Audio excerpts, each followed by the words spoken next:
Hello friends, చిన్ననాటి కథలకు స్వాగతం. ఇక ఈ రోజు కథ ఏమిటో చూడండి. దట్టమైన అడవిలో ఒక ఏనుగు వేటగాళ్ల బారి నుండి తప్పించుకుని పరిగెత్తుకుంటూ వస్తూ అటుగా వస్తున్న పామును చూసుకోకుండా తొక్కుకుంటూ వెళ్తుంది. బలమైన ఏనుగు తొక్కడంతో పాము కదలలేని స్థితిలో అక్కడే ఉండిపోతుంది. 4 రోజుల తర్వాత మళ్లీ అక్కడికి వచ్చిన ఏనుగు పాము 2 ముక్కలుగా విడిపోయి ఉండటం చూసి, అయ్యో ఏమైంది నాగిని, అలా 2 ముక్కలుగా అయిపోయావేమిటి అని కంగారుగా అడుగుతుంది. చేసిందంతా చేసి ఇప్పుడేమీ తెలియనట్లు అడుగుతున్నావా? నేను 4 రోజుల నుండి ప్రాణం పోకుండా ఇలా ఉన్నానంటే అది నీకోసమే. నేనిప్పుడు చనిపోతున్నాను, కానీ నా బిడ్డ కోసం మళ్లీ పుడతాను. నా బిడ్డ కోసం మాత్రమే కాదు, నీ మీద పగ తీర్చుకోవటానికైనా మళ్లీ ఖచ్చితంగా పుడతాను. ఒక తల్లి బిడ్డలు వేరైతే ఆ బాధ ఎలా ఉంటుందో నీకు చూపిస్తాను అని పాము ఏనుగు చెప్పేది వినిపించుకోకుండా ప్రాణాలను వదిలేస్తుంది.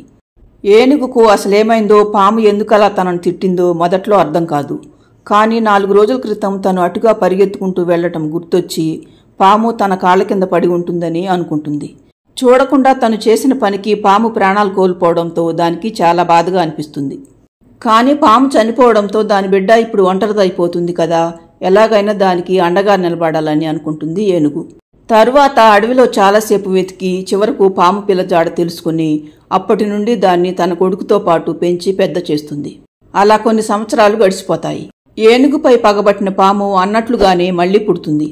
కానీ మళ్లీ పుట్టిన పాముకు ఏనుగు ఎక్కడుందో అర్థం కాక అడవంతా వెతుకుతూ కనపడ్డ వారినందరినీ ఏనుగు గురించి జాడ కనుక్కుంటూ ఉంటుంది. ఏనుగు గురించి ఎవరి దగ్గర అడిగినా అని అంటాయి. ఆ ఏనుగు కొన్ని సంవత్సరాల క్రితం సింహం రాజు దగ్గర మంత్రిగా పనిచేస్తుండేది అని పాము అంటుంది. అప్పుడు ఒక దుప్పి, ఆ ఏనుగు ఒకప్పుడు సింహం రాజు దగ్గర మంత్రిగా ఉండేది. కానీ ఏమైందో ఏమో అనుకోకుండా సింహం రాజు దగ్గర మంత్రి పదవి మానేసి ఇక్కడికి దగ్గరలోనే ఒక చోట ఉంటుంది అని చెప్తుంది దుప్పి. వెంటనే పాము ఏనుగు ఎక్కడుండే తెలుసుకుని ఏనుగుండే చోటుకు వచ్చేసరికి అక్కడ ఏనుగు ఉండకపోగా దాని కొడుకు జింకతో మాట్లాడుతూ కనిపిస్తాడు. వెంటనే పాము పిల్ల ఏనుగు దగ్గరికి వచ్చి, తల్లి బిడ్డల దూరం అయితే ఎలా ఉంటుందో మీ నాన్నకు ఇప్పుడు తెలుస్తుంది అని ఏనుగు కొడుకును కాటేసి, మీ నాన్న కోసం మళ్లీ వస్తాను అని అనుకుంటూ అక్కడి నుండి వెళ్లిపోతుంది పాము. ఇదేమీ తెలియని ఏనుగు నాగిని కూతురు నాగరాణిని తన పైన ఎక్కించుకుని అడవంతా తిప్పి చివరకు తాముండే చోటుకు వచ్చేసరికి పాము కాడుకు గురైన తన కొడుకు చనిపోయి ఉంటాడు.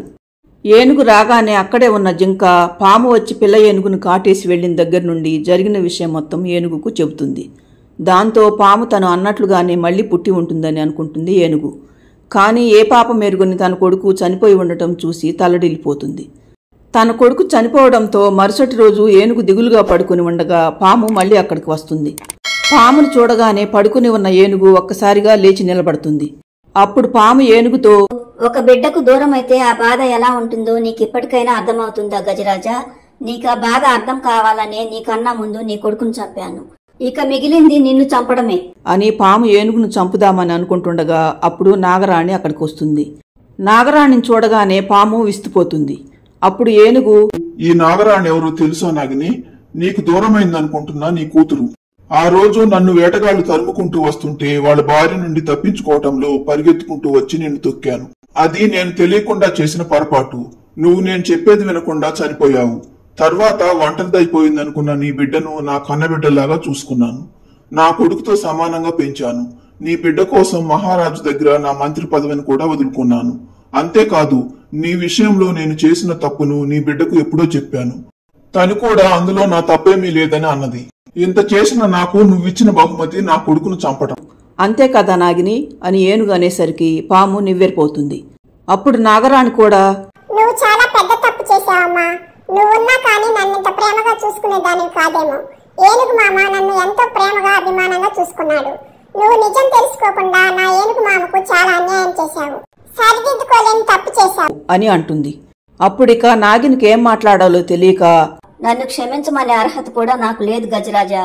నీకు ఎదురుగా నిలబడేందుకు కూడా నేను పనికిరాను.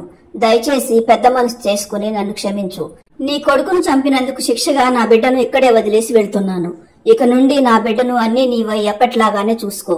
జీవితంలో ఇంకెప్పుడు మీకు ఎదురుపడను అని నాగిని అక్కడి నుండి వెళ్లిపోతుంది. తరువాత క్రమంగా తన కొడుకును మర్చిపోయిన ఏనుగు నాగరాణ్య తన బిడ్డగా చూసుకుంటూ జీవితాన్ని కొనసాగిస్తుంది. చూశారుగా ఫ్రెండ్స్, ఈ వీడియో నచ్చితే లైక్ చేయండి, మన ఛానల్ను సబ్స్క్రైబ్ చేసుకోండి. Thanks for watching this video.